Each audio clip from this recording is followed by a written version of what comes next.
바쁜 아침 오늘장 관전 포인트 핵심만 짚어보겠습니다. 먼저 어제 시장 흐름부터 빠르게 복기를 해봐야겠죠. 코스피가 하루 만에 6,300선을 돌파했습니다. 그 중심에는 엔비디아 호실적이 있었고 또 반도체뿐만 아니라 로봇 모멘텀도 돌면서 현대차와 LG를 중심으로 한 대형주 쏠림 현상이 나타났고요. 어제 이 시간 통해서 리튬 그리고 스테이블 코인 관련주 개장 전 모멘텀으로 짚어드렸는데 시장에서도 부각을 받았습니다. 그럼 본격적으로 오늘장 대비해 보도록 할 텐데요. 오늘장의 분위기를 좌우할 요인들 마찬가지로 개장 전 모멘텀으로 그려봤습니다. 오늘은 하방 압력을 받을 가능성이 큽니다. 단기 급등에 따른 피로감뿐만 아니라 미국 증시에서 반도체주가 큰 폭으로 밀렸죠. 뿐만 아니라 유동성의 바로미터인 비트코인까지 약세를 보이고 있는 상황입니다. 관련해서 반도체 역시나 엔비디아가 호실적을 불구하고도 5.4% 밀린 상황이고요. 이런 가운데 방산 관련해서는 방산협력, UAE와의 방산협력이 확정이 됐습니다. 시간에 걸해서 방산주들 강했는데 잠시 후에 짚어보도록 하겠습니다. 자, 그럼 지수 이야기부터 본격적으로 해보도록 하겠습니다. 어제 시장 같은 경우에는 양시장에서 큰 형님들의 밀고 끌기가 대단했습니다. 코스피 기준으로 보자면 어제 코스피는요, 하루 만에 223포인트가 올랐는데 그중에는 삼성전자가 무려 지수를 96포인트나 끌어올렸고요. SK하이닉스도 64포인트나 끌어올리면서 역시나 반도체 투톱 큰 형님들의 힘은 대단했습니다. 뒤이어서 현대차 그룹주들도 힘을 더하는 모습이었고요. 코스닥 지수 같은 경우에는 22포인트 올랐는데 3,000당지하기 상한가를 기록하면서 4.5포인트 끌어올렸습니다. 이렇게 양시장, 대형주가 강했던 시장, 대형주로 오히려 수급이 쏠리다 보니 과열이 해소된 것 아니냐는 지표의 흐름도 포착이 됩니다. ADR 상승과 하락 비율을 좀 비교해 보면요. 어제 워낙 대형주로 쏠렸다 보니 이 ADR이 하락을 하게 됩니다.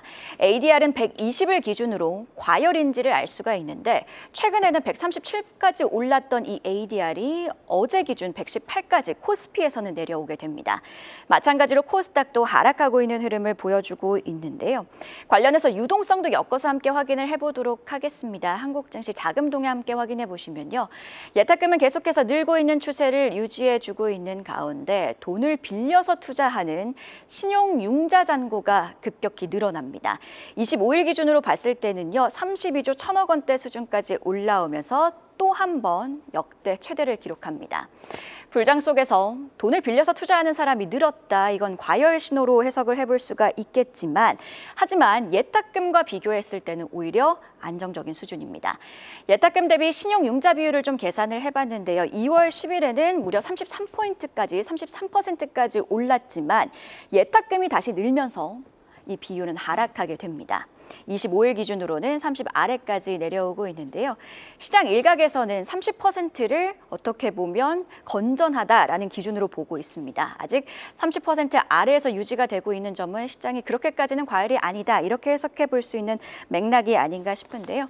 전반적으로 이렇게 지수에 대한 이야기 수급통해서 함께 확인을 해봤는데 오늘장 분위기 어제와는 좀 다를 수가 있겠습니다. MSCI 한국증시 ETF, EWI ETF로 불리고 있죠. 간밤 미국 시장에서 1% 상승 마감을 합니다. 어제 코스피가 3% 넘게 올랐던 것과 비교하면 1% 상승은 다소 아쉽다 이렇게 볼 수가 있겠고요. 6시에 마감한 야간 선물 2.3% 밀립니다. 즉 오늘 출발은 하락일 가능성이 크고요. 보시듯이 필라델피아 반도체 지수 3% 넘게 밀렸습니다. 필라델피아 반도체 지수가 이렇게 밀렸던 이유 바로 이어서 함께 확인을 해보도록 할 텐데요.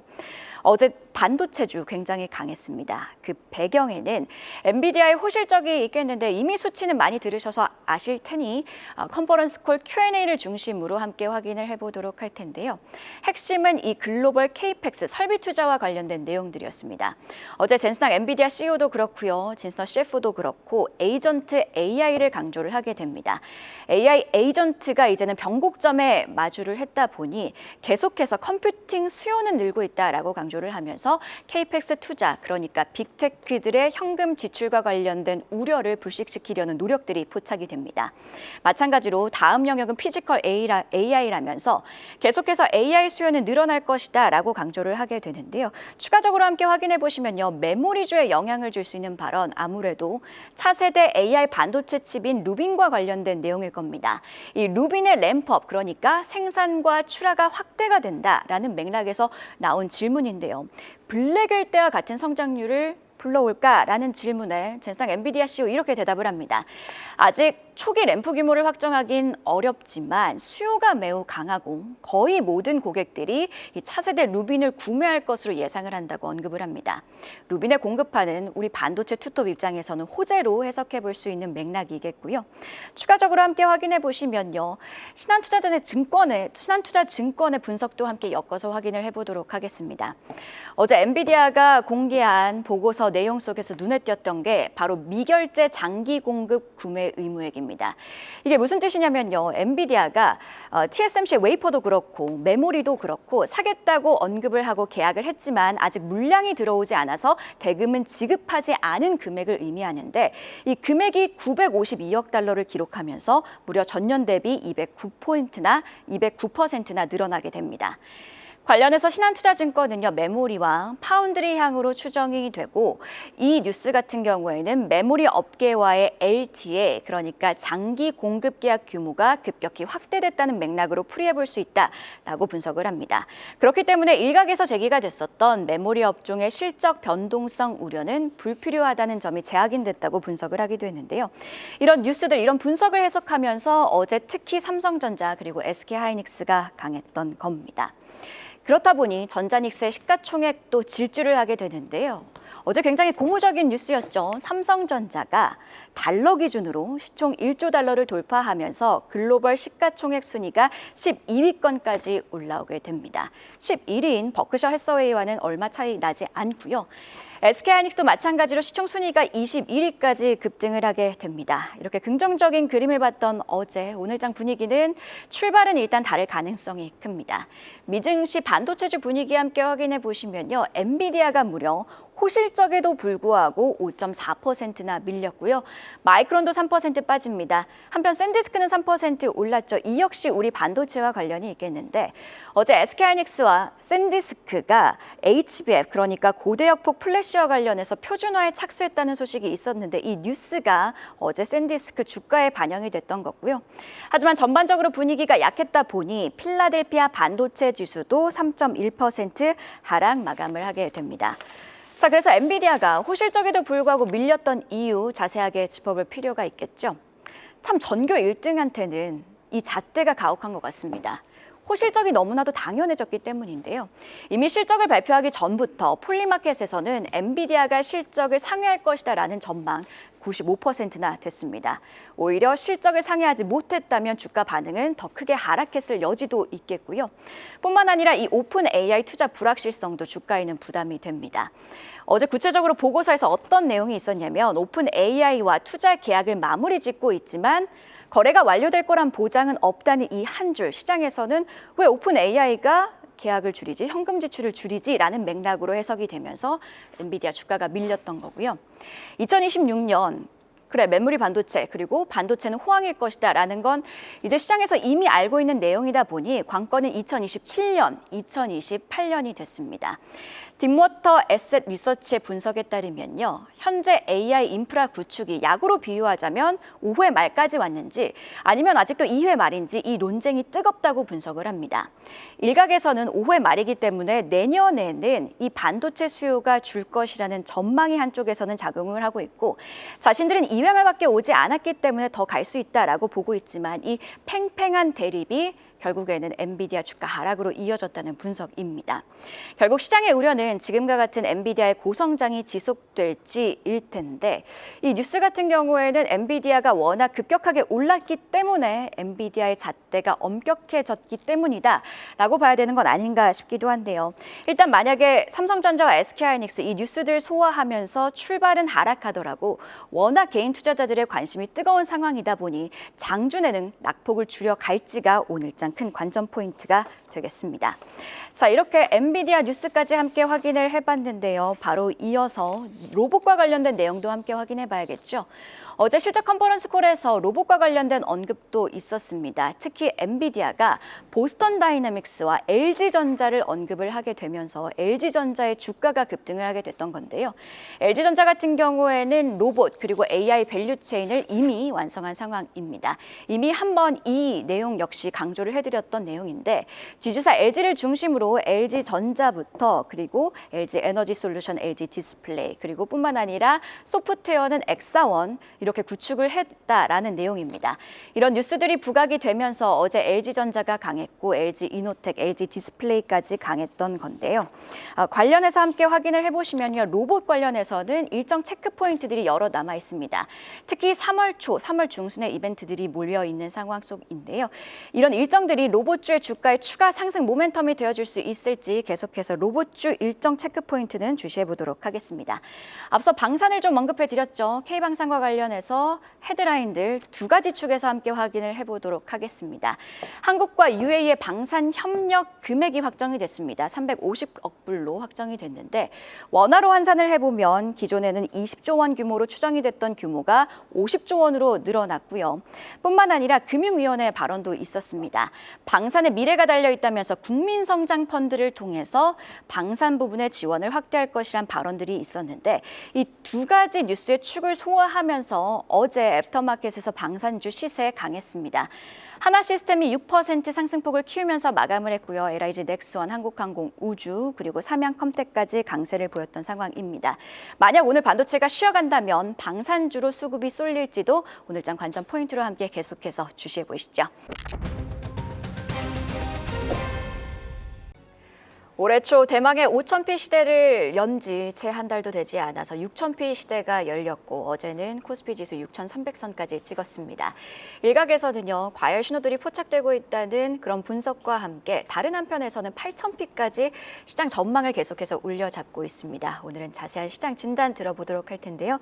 특별히 이분과 함께합니다. 박종학 베어링 자산운용 대표 나오셨습니다. 대표님 어서 오세요. 네, 안녕하세요. 대표님 굉장히 중요한 순간에 나와주셨습니다. 지수가 코스피 기준으로 6,000시대가 열렸고 가장 궁금한 건 과열에 대한 이야기다 보니까 오늘 자세하게 진단을 들어봐야 될 것 같습니다. 먼저 일단 아무래도 시장의 상승을 이끌었던 게 반도체 투톱이다 보니 이 반도체 중심으로 좀 여쭤보면요. 엔비디아 실적이 기폭제가라도 된 듯이 어제 장중 우리 기준으로 보자면 SK하이닉스와 삼성전자는 시세를 분출했습니다. 다만 새벽의 미증시 분위기는 조금 달랐어요. 엔비디아가 5%나 하락한 상황이고요. 그래도 SK하이닉스와 삼성전자 같은 경우에는 증권가, 글로벌 IB들이 계속해서 목표가를 올려잡고 있는 상황이거든요. 엔비디아의 이런 흔들림은 그냥 노이즈로 보고 가도 되는 건지 어떻게 보고 계실까요? 네, 밤새 엔비디아 가격이 굉장히 또 떨어지고 그래서 이런 AI 산업에 대한 어떤 버블 버스트 이런 논쟁은 계속 진행이 되는 것 같고요. 그렇지만 이제 엔비디아 실적 자체를 보면 상당히 양호했죠. 그래서 데이터 센터라든가 그다음에 매출에 대한 포워드 가이던스 이런 것들도 굉장히 좋았고요. 그다음에 추론에 필요한 반도체 수요도 이제 계속 확장될 거다 이런 내용을 또 담고 있었습니다. 그래서 당연히 삼성전자나 하이닉스 같이 글로벌 반도체 기업들의 그 향후 전망도 같이 좋아질 것으로 이렇게 기대를 할 수 있었고요. 특히 요즘에 반도체 사이클은 공급 사이드에서 수요를 못 따라가는 그래서 이제 가격이 상당 부분 좀 유지되는 이런 부분이 있고요.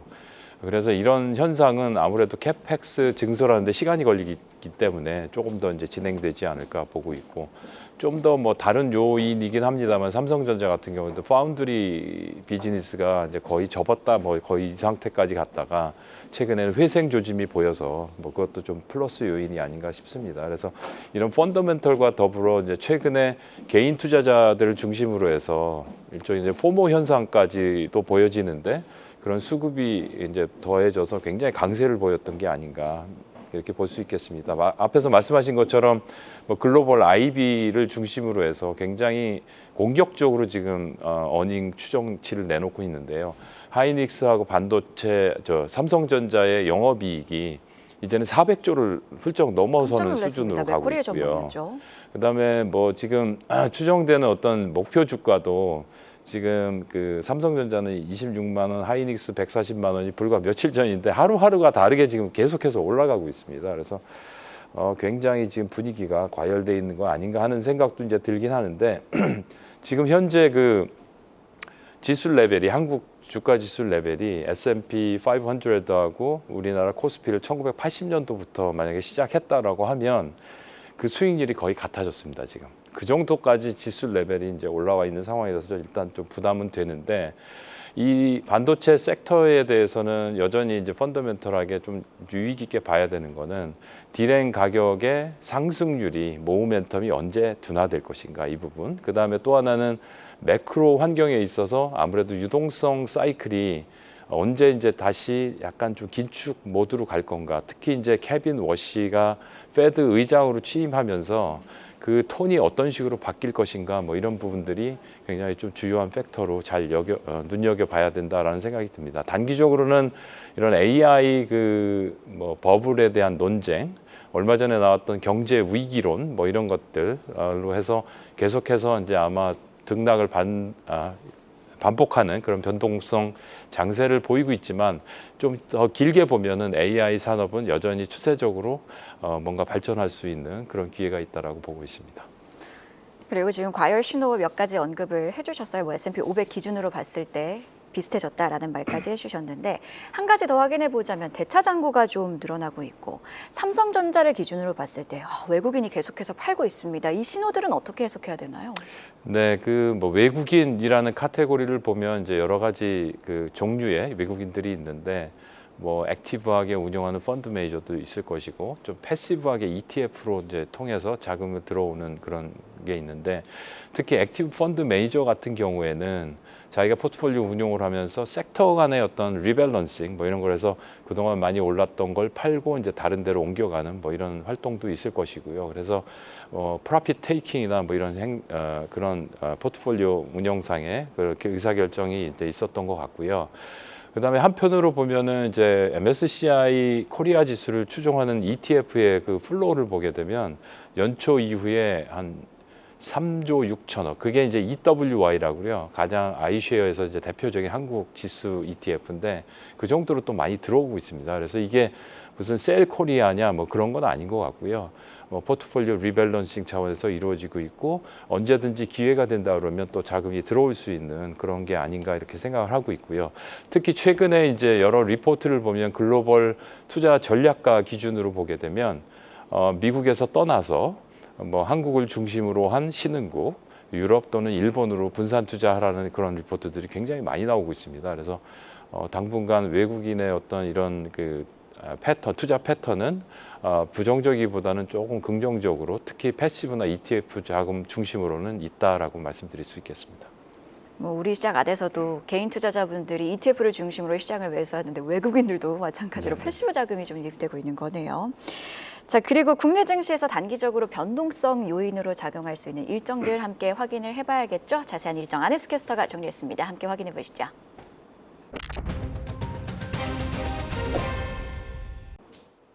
코스피가 6,307을 기록하며 연초 대비 40%가 넘는 기록적인 상승세를 이어가고 있습니다. 너무 오른 것 아니냐는 불안감과 이제 시작이다라는 기대감이 공존하는 지금 상반기 증시 변동성을 키울 이벤트 미리 체크해서 대비해 보시죠. 먼저 오는 3월 차기 연준 의장 지명자인 케빈 워시의 청문회가 예정되어 있습니다. 시장이 긴장하는 이유는 워시의 과거 매파적 성향 때문인데요. 워시 체제가 들어서며 통화 정책의 색깔이 급변할지 주시하고 있습니다. 물론 현재 연준은 여전히 데이터를 강조하고 있는데요. 따라서 3월에 발표될 2월 고용지표와 CPI 결과가 연내 금리 2회 인하 기대를 유지해 줄지가 관건입니다. 또 국내 통화 정책 역시 중요하겠죠. 오는 4월 20일 이창용 한국은행 총재의 4년 임기가 종료됩니다. 연임이 되거나 차기 후임이 정해진다면 누가 될 것이냐에 따라서 시장은 또 한 번 변동성을 맞이하게 될 것입니다. 새로운 총재의 성향에 따라 국내 통화 정책 기조가 달라질 수 있을 만큼 향후 금리와 환율 시장에 미칠 파급력을 면밀히 확인하셔야겠고요. 수급의 게임 체인저 WGBI와 MSCI 선진국 지수 편입 기대감도 변동성으로 작용하겠습니다. 먼저 당장 오는 4월부터 세계 국채 지수 편입에 따른 최대 600억 달러 규모의 패시브 자금이 유입될 예정입니다. 이는 단순한 자금 유입을 넘어서 환율 안정과 국채 수익률 하락이라는 구조적 안정판 역할을 할 것으로 전망되고요. 여기에 6월 MSCI 선진국 지수 관찰 대상국으로 등재가 된다면 이 기대감으로 인해 수급은 더욱 늘어나게 되겠죠. 마지막으로 국내 정치 이벤트도 체크하셔야겠습니다. 오는 6월 3일 지방선거가 예정되어 있습니다. 이번 선거를 전후해서 정부의 자본시장 활성화 정책 기조가 어떻게 변화할지 주시하겠는데요. 특히 선거철마다 반복되는 정치 테마주의 변동성은 투자자분들이 유의하셔야 될 요소겠죠. 이렇듯 상반기에 있을 여러 가지 이벤트들이 시장에 영향을 줄 수 있겠는데요. 단기 변동성에는 유연하게 대응하되 큰 흐름을 잘 타야겠습니다. 시기에 맞춘 전략 이어지는 분석에서 들어보시죠. 지금까지 안혜수였습니다. 이게 체감상 지수가 너무 빨리 올랐다 보니 느낌상으로는 한 2026년 6월이 된 거 아닌가라는 생각도 들지만 아직 2월밖에 되지 않았고 일정상으로 봤을 때 여러 가지 모멘텀들도 변수 요인들도 남아 있습니다. 앞서서 언급을 좀 해주셨던 케빈 워시 지명자라든지 아니면 AI 자본 지출 둔화 우려감 등등등 여러 가지 변수 속에서 우리가 가장 경계해야 되는 요인은 무엇일까요? 네, 앞서 말씀드린 것처럼 길게 보면은 지금 이제 우리나라 시장이 미국 코스피 대비 미국 S&P 500하고 코스피 비교를 해보면 거의 비등한 수준까지 와서 일단 지수만 보면 굉장히 좀 부담스러운 수준이긴 하죠. 그런 상황에서 이제 과거를 보게 될 때 시장이 뭔가 변화가 생기기 시작하는 거는 유동성의 사이클 같습니다. 그래서 역시 케빈 워시가 청문회를 통해서 어떤 이야기를 하는지 그리고 지금 얘기했던 것보다 좀 더 긴축적인 모드가 상대적으로 나타나기 시작한다던가 이렇게 하게 되면 시장에 어떤 좀 전환점이 올 수 있는 그런 게 되기 때문에 어떻게 보면 가장 큰 그림에서는 그게 굉장히 중요한 거다 이렇게 보고 있고 그 외에 이제 AI 지금 버블이라든가 AI 때문에 경제 전체가 지금 위협을 받을 거라든가 이런 것들은 계속해서 노이즈 같이 계속 나오지 않을까 하는 생각입니다. 그리고 가깝게는 지금 이란하고 미국이 이제 지금 대치를 지금 하고 있는데 그게 어떤 식으로 이제 해결이 돼 나갈 건가 이런 것들도 좀 잘 봐야 되지 않나 싶습니다. 그리고 또 하나 덧붙이자면 이제 그동안 계속해서 변수가 되어 왔던 관세 그거는 또 어떻게 될 건가 하는데 이제 그 부분은 영향력이 상대적으로 좀 줄어들지 않을까 하는 생각은 해봅니다. 결국에는 대외 변수들을 좀 주시해 볼 필요가 있다 이런 말씀이신 것 같습니다. 계속해서 외신 추이 그리고 또 어떤 발언들 나오는지도 계속해서 연결해서 지켜보도록 하고요. 패시브 자금 관련해서 앞서서 EWI ETF, MSCI 한국 증시 ETF를 언급을 해주셨는데 추가적으로 패시브 자금 유입을 기대해 볼 수 있는 요인들이 더 있죠. MSCI 선진국 지수 편입이라든지 아니면 국제 관련해서는 윗비 편입 기대감 커지고 있는데 마찬가지로 이 편입 가능성 얼마나 있다고 보고 계신지 궁금하고 시장에 미칠 영향 궁금합니다. 네네. 먼저 이제 지금 우리나라가 선진 자본시장에 들어갈 거냐 이제 주식과 채권으로 나눌 수 있겠고 대표적인 게 이제 채권 같은 경우 WGBI 인덱스에 4월부터 편입이 될 것이고 그게 이제 한 8개월간에 거쳐서 이제 계속 조금씩 이제 늘어나게 되는데 그게 이제 월 한 7, 8조 원 정도 유입이 되고 그다음에 한 전체적으로는 한 7, 80조 원이 이제 유입이 될 걸로 이렇게 예상을 하고 있습니다. 그래서 이런 자금이 들어옴으로 해서 이제 우리나라 이자율이 조금 하락하는 그런 영향이 있을 것이고 그동안 또 환율 이슈가 많았었는데 환율에도 조금 더 안정화되는 그런 역할을 할 수 있을 것으로 보입니다. 주식시장 같은 경우는 MSCI 선진국 지수에 아직은 편입이 안 돼 있고 6월 달에 이제 워치리스트에 들어갈 것인가 말 것인가를 이제 리뷰를 하게 됩니다. 그래서 그 경우에 이제 지금 정부 주도하에 외환 시장을 24시간 개방한다던가 여러 가지 노력을 하고 있는데 일단 그때부터 이제 좀 편입을 위한 워치리스트에 들어가는 게 이제 일단 우선돼야 되고요. 그로부터 1년 뒤에 이제 편입 여부를 확정하고 그로부터 또 다시 1년 후에 이제 직접 이제 지수에 편입이 되기 시작을 합니다. 그래서 이제 빠르면 6월부터 한 2년 정도 걸리는 작업인데 일단 워치 리스트에만 들어가더라도 외부에서 보는 외국인 투자자가 한국 시장에 대한 어떤 질적인 개선을 기대하고 좀 보는 시각이 달라질 걸로 생각을 하고 있고요. 얼마나 이제 이런 지수 편입에 따라서 자금이 들어올 건가 하는 거는 굉장히 지금 평가치가 굉장히 다양하더라고요. 그래서 최대 뭐 한 5, 60조까지도 이제 뭐 생각을 하고는 있는데 그거는 최대고 또 적게는 뭐 한 뭐 10조 안팎 정도도 이래서 이제 차이가 굉장히 많이 나고 있는데 최근에 아시다시피 우리나라 증시가 굉장히 많이 상승을 했기 때문에 글로벌 시장에서 차지하는 비중도 좀 그만큼 늘어났습니다. 그래서 아마 지금 예측하는 것보다 좀 그때 가서는 조금 더 유입이 될 가능성도 있다라고 이렇게 보고 있습니다. 그리고 굵직한 흐름, 그러니까 거시적인 변수 한 가지 더 확인을 해보면 환율도 좀 중요할 것 같습니다.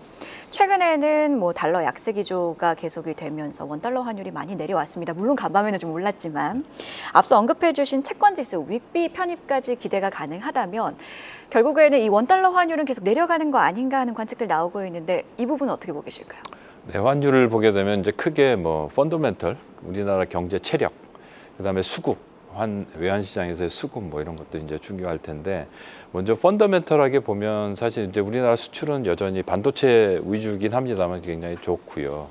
그다음에 경제 성장률도 어저께 그 한국은행에서 다시 상향 조정을 했죠. 2%로. 그래서 경기나 경제 상태는 상당히 좀 괜찮다 이렇게 보게 되면 원화가 약세로 갈 그런 요인은 별로 안 보입니다. 다만 이제 수급 쪽에서 보더라도 이제 그동안 굉장히 또 외국인 개인 투자자들이 이제 해외 투자를 많이 했던 그런 부분도 최근 이렇게 1월 달, 2월 달 보게 되면 그 잔고 자체가 조금 줄어들어서 나가는 것이 조금 이제 주춤한 그런 이제 현상이고요.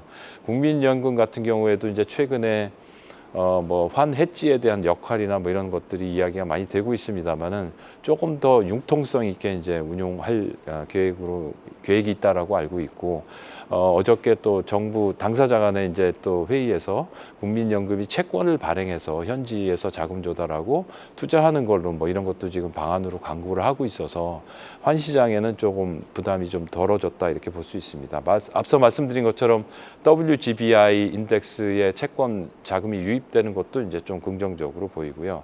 그다음에 엔화 동조 현상이 좀 꽤 있었는데 그것들도 이제 뭐 지금 일본에서 금리를 올리네 내리네 뭐 약간 다카치 총리가 이제 굉장히 좀 너비시한 그런 계획을 가지고 있다라고 그래서 엔화가 약세로 간다라고 해도 일본과 미국이 공조하에 160엔이라는 이제 상한을 이제 좀 정해놓고 이렇게 시장에도 개입할 상황이라서 여기서 또 굉장히 더 약화될 그런 가능성은 없다. 그래서 원화가 그거에 동조돼서 또 약화되는 그런 것도 좀 제한적이지 않나 이렇게 보여지고 있습니다. 단기적으로는 뭐 트럼프 관세 정책이 지금 뭐 우리나라 FDI하고도 관련되는 뭐 여러 가지 이슈가 있어서 그 부분도 조금 더 어떻게 전개될지를 봐야 되겠습니다만은 전체적으로는 환율은 점차적으로 1,300원대로 향해서 가지 않을까 하는 생각입니다. 원달러 환율 함께 점검 들어봤습니다. 자, 그리고 상법 개정안도 주요 이슈 중에 하나였습니다. 국회 본회의를 통과를 했고 지주사와 금융주 차원에서 접근을 해보자면 이미 3차 상법 개정안 추진과 관련된 내용들은 시장이 알고 있었던 내용이다 보니 통과 이후에 뉴스는 이미 주가에 반영이 됐다라는 분석들도 나오고 있습니다. 그래도 기업들이 실제로 자사주 소각이라든지 구체적인 정책을 발표하면 좀 상승 모멘텀을 이어갈 수 있지 않을까 하는 기대감도 있는 것 같은데 어떻게 보고 계세요? 네네 맞습니다. 상법이 지금 3차에 걸쳐서 여러 가지 이제 기업 지배 구조가 개선이 될 수 있는 규제 같은 것도 이제 지금 정비하고 있는데 그런 것들이 이제 어저께 그 자사주 매입 소각으로 이제 거의 마무리 단계에 가고 있는 걸로 보여집니다. 그래서 이제 실질적으로 지금 상장 기업들이 배당 성향도 좀 그런 결과로 해서 좀 높아진 것 같고 실제 지급하는 배당금 자체도 규모가 상당히 좀 늘어나고 있는 그런 게 지금 시장에서 보여지고 있습니다. 그리고 밸류업 공시라든가 이런 것들도 점차 좀 증가하는 그런 추세가 있어서 결과적으로 그런 제도 정비와 뭐 실질적인 시장의 움직임이 좀 잘 맞아가고 있다라고 생각을 합니다. 이런 결과로 해서 이제 지금 금융지주나 뭐 이런 데들이 굉장히 디스카운트돼 있다가 예를 들어 이제 KB 지주 같은 경우에는 PBR 기준으로 0.9배 이상 이제 올라와 있습니다. 그러면 이제는 디스카운트 됐다라기보다는 거의 이제 정상에 가깝게 이렇게 와 있다라고 이제 볼 수 있을 것 같습니다.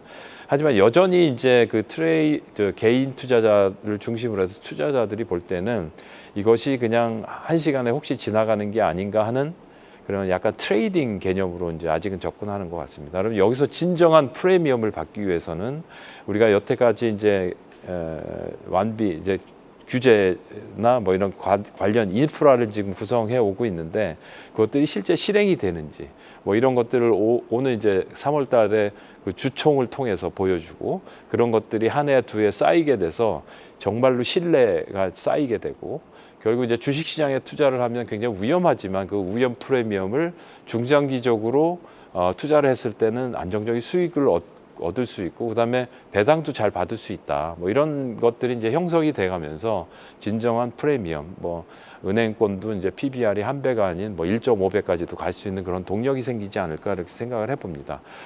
지금 아직 이제 좀 진행 중인 뭐 배당 분리과세도 굉장히 중요한 제도라고 생각을 하는데 배당 분리과세에 있어서 지금 현재 법안은 직접 개별 주식 해당되는 개별 주식에 투자하는 것만 지금 과세 혜택을 주는 걸로 돼 있는데 사실은 펀드도 좀 같이 그 과세 혜택 그걸 이제 볼 수 있도록 하는 게 이런 지금 기업 지배 구조라든가 자본시장 선진화라든가 뭐 이런 측면에서는 굉장히 도움이 되지 않을까 하는 생각을 가지고 있습니다. 언급을 해주셨던 말 중에 좀 와닿던 게 K 프리미엄 언급을 해주셨는데 단순하게 주가만 프리미엄을 받는 게 아니라 질적으로 봤을 때도 기업들이 프리미엄을 받는 시대 기대해 보도록 하겠습니다. 또 정책 이야기하면 상법 개정안뿐만 아니라 다른 축 중에 하나가 부동산 정책 강화인 것 같습니다.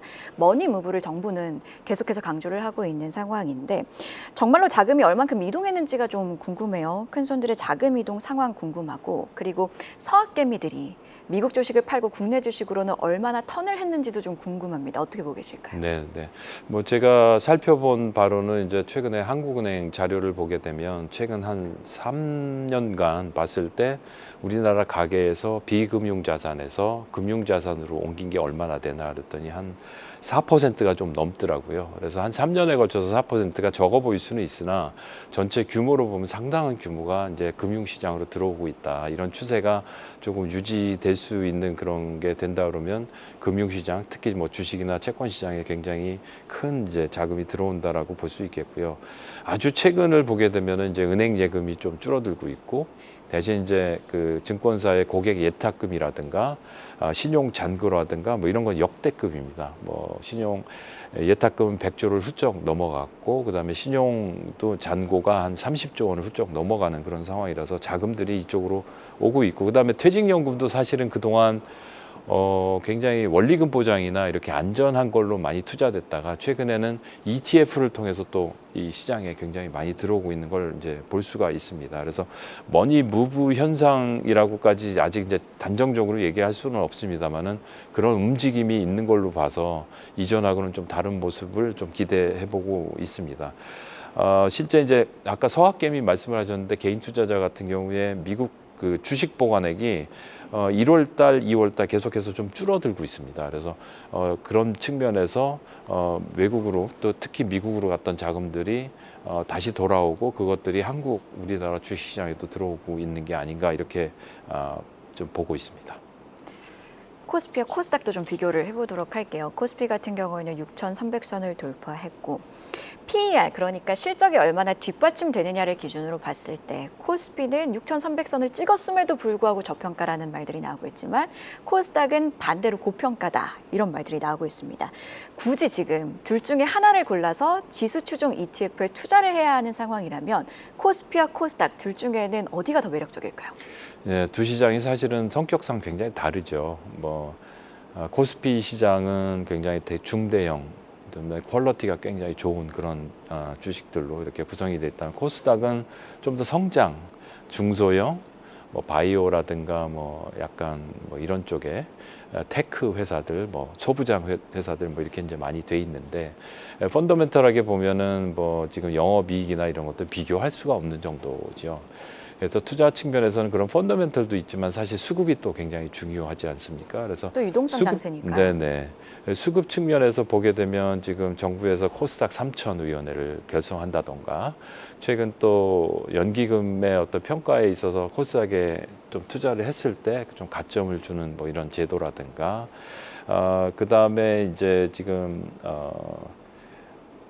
국민 성장 펀드죠. 예, 이제 그걸 또 조성해서 또 투자한다고 하는데 이것들이 이제 중소형 테크 뭐 이런 쪽에 또 많이 투자될 걸로 이제 보고 있습니다. 그래서 이런 수급을 봤을 때 투자 심리에 굉장히 좀 좋은 영향을 미치지 않을까 이렇게 생각을 하고 있습니다. 그래서 단기적으로 봤을 때는 그런 뭐 변동성이 있겠으나 그런 기회가 있기 때문에 뭐 코스닥이 좀 나름 더 업사이드는 더 있다라고 이제 볼 수 있겠습니다. 항상 이제 코스닥에 투자할 때 이런 변동성은 당연히 좀 주의 깊게 이렇게 봐야 될 걸로 생각합니다. 하지만 좀 더 길게 이렇게 보게 되면 앞에서 말씀드린 것처럼 자본시장이 선진화되고 뭐 기업 지배 구조가 좀 괜찮아지고 뭐 이렇게 생각을 한다면 지금 코스닥, 코스피 뭐 이런 이분법적으로 보는 것보다는 그런 관련된 뭐 고배당이라든가 또는 그 더 넓게는 가치 뭐 이런 섹터에도 그런 분야에도 좀 관심을 가질 필요가 있다라고 생각을 합니다. 마지막으로 최근에 시장 추이를 보면 개인 투자자들을 중심으로 한 ETF 매수세, 그러니까 금융투자 매수가 계속해서 잡히고 있습니다. 주변에서 레버리지 투자 고민하시는 분들 굉장히 많거든요. 네. 아무래도 변동성을 누리겠다 이런 전략인 것 같은데 변동성 장세 속에서는 ETF 투자 어떤 원칙을 지키는 게 중요할까요? 네, ETF에 투자하는 이유는 편리하다. 뭐 실시간으로 내가 사고 팔 수 있다. 그다음에 수수료가 싸다. 뭐 이런 걸로 이제 생각을 해서 이제 투자를 하는데 사실 ETF가 지금 개수가 1,000개가 넘습니다. 그래서 개별 주식을 사실 투자하는 것 이상으로 난이도가 있는 상황이고요. 그렇지만 이제 투자 원칙은 동일하게 지켜야 되는데 제가 볼 때는 너무 테마 ETF 추종하면서 또는 레버리지까지 해가지고 투자를 하는 것이 결국 좋은 결과를 가져올 수 있을 것인가. 그 기본 전제는 이런 테마를 내가 적시에 잘 예측을 해서 투자를 해야 되는데 사실 시간이 흘러가면 뭐 몇 번 정도는 잘 맞출 수 있는데 이걸 지속적으로 잘 맞출 수 있을까. 그리고 이런 트레이딩을 하게 되면 알게 모르게 수수료 대신 거래 수수료가 또 나가게 되죠. 그래서 그렇게 나가는 것도 적지 않습니다. 그래서 결국 투자 원칙으로 볼 때 길게 보고 좀 잘 분산된 뭐 이런데 잘 투자해서 좀 복리 효과도 볼 수 있고 뭐 이런 관점으로 접근하는 게 좋을 것 같고요. 그러다 보니까 테마 ETF보다는 약간 지수에 가까운 ETF 뭐 이런 쪽에 좀 더 코어 포트폴리오를 구성을 하고 그 다음에 이제 내가 정말로 확신이 있다라 그러면 부분적으로 그런데 투자를 하는 뭐 이런 전략을 쓰는 게 좋지 않을까 하는 생각입니다. 네, 지금까지 전반적인 시장에 대한 진단 박종학 베어링 자산운용 대표와 함께했습니다. 오늘 말씀 고맙습니다. 네, 감사합니다. 기업과 산업의 성장, 한국 경제의 새로운 전환. 한국경제TV는 한국 증시의 다음 도약을 응원합니다.